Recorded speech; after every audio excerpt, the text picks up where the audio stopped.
Olá, bom dia. Hoje é o dia 4 de agosto. Eu gostaria de ler em Provérbios, capítulo 14, verso 30. O coração com saúde é a vida da carne, mas a inveja é a podridão dos ossos.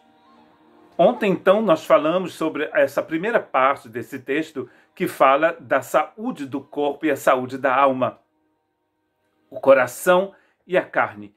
E na segunda parte ele fala de inveja. E a inveja aqui vai resultar na podridão dos ossos, na podridão da saúde da pessoa. O comportamento da pessoa, no que ele tem no seu coração, vai determinar também o seu comportamento. Nós temos nas Escrituras uma série de histórias no Antigo e no Novo Testamento que mostram o poder dessa inveja, o poder negativo da inveja. E como isso vai causar dano à pessoa que possede essa inveja. E eu gostaria de ler então em Provérbios também, capítulo 27, verso 4. A ira é cruel e a fúria como a inundação, mas a inveja é mais ainda perigosa. Inveja, fúria, ira. E o que essa inveja vai fazer no coração das pessoas?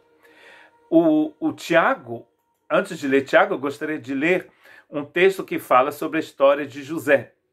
José, filho de Jacó, ele tinha 11 irmãos, e esses irmãos tinham muita inveja dele, principalmente os 10 mais velhos, né? Porque o que vinha antes, o irmão dele ainda era pequeno na época. E esses irmãos vão crescer com essa inveja imensa do José, principalmente quando José é adolescente e começa a sonhar. Deus vai dar sonhos ao José, e mostrando que José tem uma participação importante na economia dele. E os irmãos vão ficar com inveja e vão querer, inclusive, matar o irmão. Eu gosto demais dessa história de José. E como no final, 13 anos depois de ter sido vendido como escravo, José vai se tornar o segundo homem mais poderoso da época, governador do Egito.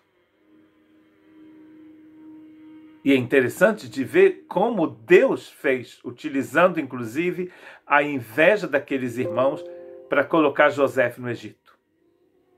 Atos 7, 9. Os patriarcas tiveram inveja de seu irmão José e o venderam como escravo para o Egito, mas Deus estava com ele. A bênção aqui é que esse homem, José, é inocente. Deus estava com ele. Mas os irmãos vão ser amaldiçoados, não é mesmo? Por terem vendido o próprio irmão ao Egito. Porque o salário do pecado é a morte.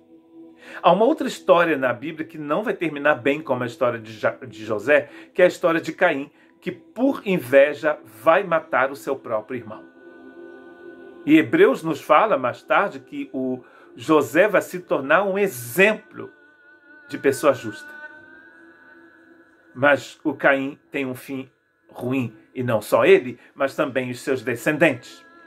A inveja destrói, a inveja mata, pois ele sabia muito bem que os líderes religiosos judeus tinham prendido Jesus por inveja, nos diz Mateus 27, 18. Já havia pensado nisso, que a religião da época de Jesus tinha inveja de Jesus e vão prender Jesus e o enviar aos romanos para que ele seja crucificado, porque os judeus não tinham esse poder, não podiam crucificar uma pessoa. Quem podia eram os romanos, que na verdade haviam inventado aquela terrível forma de execução. E Jesus será crucificado. Não só porque eles queriam crucificar Jesus, mas já havia sido determinado antes da fundação do mundo. Eis o Cordeiro de Deus que tira o pecado do mundo. Mas que consequências essa inveja vai ter para aquelas pessoas? Quando alguns dos judeus viram as multidões, ficaram com inveja, de modo que difamaram Paulo e contestavam tudo que ele dizia. Atos 13, 45. A inveja no coração daqueles religiosos que viam o sucesso que a missão de Paulo estava tendo, porque havia uma multidão em torno do Paulo. A inveja é um câncer, nos diz Provérbios capítulo 14, numa determinada versão inglesa. É a podridão dos ossos. ou seja, a inveja no coração de alguém, só vai destruir esta pessoa. Qual é a solução? Qual é a solução? A única solução que a Bíblia nos dá, que Deus nos dá, está escrito em 1 João 1,9.